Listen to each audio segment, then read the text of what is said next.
Hello everybody, shadepiece here with actually, my first War Thunder video. War Thunder is a free-to-play game available on Steam or directly through Gaijin's website, whatever you choose to do. I choose to play through Steam. But it's a game that I've been basically addicted to lately. I have roughly about 90 hours in this game so far, as of recording this video. And let me tell you guys, I cannot get enough of this game. I love it. When I was a kid, I used to play flight simulators all the time. I was obsessed with aviation, and really I still am. But when I was young, elementary school, my dad bought me a flight stick, and he let me install World War II Fighters by Jane's Combat Simulations on our computer, and I used to play that game 4 hours on end, just hours. Me and my friends would sit there, and we would just play this game forever and ever. And you know, towards the end of middle school, when I got my Xbox and that sort of thing, I sort of got out of it. And it wasn't until recently that I decided maybe I should get back into flight sims. And I've watched a lot of YouTube, and you know, I've seen a lot of channels. Fly has a good channel. Grimmel's Gaming, if you've ever seen him, or if you've never seen him, you should go check him out. But and a couple others. There's plenty on YouTube. Plenty of people who play War Thunder, and not just War Thunder. There's plenty of other channels that do a lot of flight sim games. And I've just been really getting into it. I watched a lot of videos, and it got to the point where I just decided, like, I had to have a flight stick. So I bought myself a cheap Logitech 3D Extreme Pro, which I think is a fantastic flight stick. It reminds me of the one I used to have back in the day. It has the twist stick, if you know what I'm talking about, the Z-axis so you can control the rudder, and it's only $30, guys. Like, if you're looking to get into flight simulators and you want to get a flight stick, this flight stick is only $30. It's the way. It's the way to get into flight sims. It makes everything so much more authentic and enjoyable. But going along with that, War Thunder, you don't even need a flight stick to play War Thunder. You can play with mouse and keyboard, or a gamepad if you want to hook up your Xbox controller or your PS4 controller, whatever it is you want to do. But I highly recommend picking up a cheap flight stick. I think it adds a whole lot to the game. Which kind of brings us to another subject of War Thunder allows you to play at different levels of realism, essentially. You can basically play arcade style. Your plane's going to be a lot more forgiving. It's not going to roll and stall quite as bad. It's going to make it easier. You're going to be able to have more control over the plane. That type of thing. Realistic controls, you kind of add a couple more elements. So you get a little more flap control. Your plane reacts a little more realistic, if you will. And then finally, they have full reel controls. And that's where you literally have control over everything on your plane. I mean, from flaps to propeller pitch to mixture to your radiator settings. And if you have no idea what I'm talking about, then obviously you haven't played with full reel controls. All you need to know is there's a lot to manage.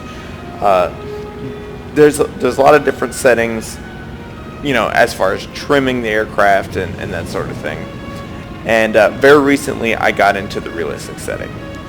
So I just wanted to talk about this video and my experiences with War Thunder over a couple cool clips.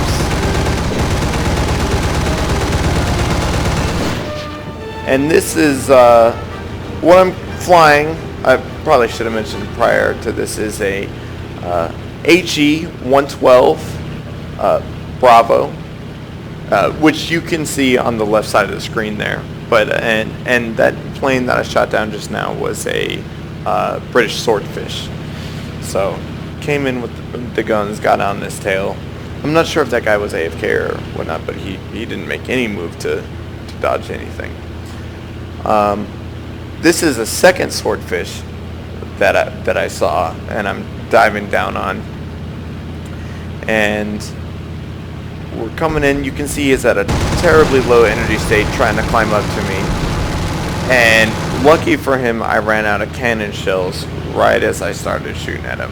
The 20mm cannons on the He-112 Bravo, you don't get a whole lot of ammunition. Similar to the Me-109 with the limited cannon shells, but you know, at least you have the machine guns to make up for it. Tail gunner got a couple hits on me there, but nothing too serious. So, you know, as you watch this, let me just talk about full reel controls for a second. There was a long time where I played with realistic controls. It was only until very recently that I started moving into the full realistic controls, and it's hard, guys. I'll tell you what. The full realistic controls are not for the faint-hearted. That's absolutely apparent and for sure. They're difficult to get used to. They're difficult to hold the stick in the right place. They're damn near impossible to play with mouse and keyboard or a gamepad, as far as what I understand. I've never tried, but that's what I hear. But here's the one thing about it, guys. You, as a pilot, have so much more control over your plane when you are using full reel controls. You can turn harder. You can, you know, maneuver better in a dogfight. You can, you know, overwhelm your enemy with just better speed and flexibility in your maneuvers. So if you're playing War Thunder and you're tired of getting shot down all the time and you have a flight stick, you might want to look into doing a little bit of research on how to fly full reel controls. There's plenty of YouTube channels out there that that you can take, you know, bits and pieces of and kind of decide for yourself what it is you like, and you kind of put that in your tool belt. As you can see, what happened here was I ran out of ammo. I put a lot of rounds into that Swordfish, but just couldn't make it happen with the 7.7 mils heading back to base, which is probably a good thing because that tail gunner ended up getting a pretty solid hit on my engine, and I'm leaking a little bit of oil. The plane's smoking a little bit, but overall, not too bad. We're gonna just fast forward a little bit here, just so this video is not forever long. But basically, making our approach into the airfield. Couple quick tips for landing, guys. If you're not sure what you're doing wrong when you're landing, it's mostly because of this one simple tip. Most of the time when you're going to land, what you need to be doing is using your pitch, or as in how far above the horizon your nose is pointed. That's pitch. Pitch is going to be used to decrease or increase your speed. Okay, so if you want to decrease your speed, you're going to look up. Your plane's going to attempt to climb, and instead it's not going to have the airspeed to do it, and it's going to stall. Okay, too many people try to throttle down all the way to zero when they're landing, and what happens is when you throttle all the way back to zero, you lose airspeed much too rapidly, and you basically just fall out of the sky, resulting in a crash. You come down way too hard, you smack the asphalt, you're gonna crash. Okay, so what we want is a slow descent. Okay, your altitude is really what your throttle is gonna control. So your altitude, if you need to get down on the deck, you slowly, on your final approach, maybe you have your throttle at 40%, 40%, and you're going to slowly decrease to 0 and lay that plane down, nice and easy.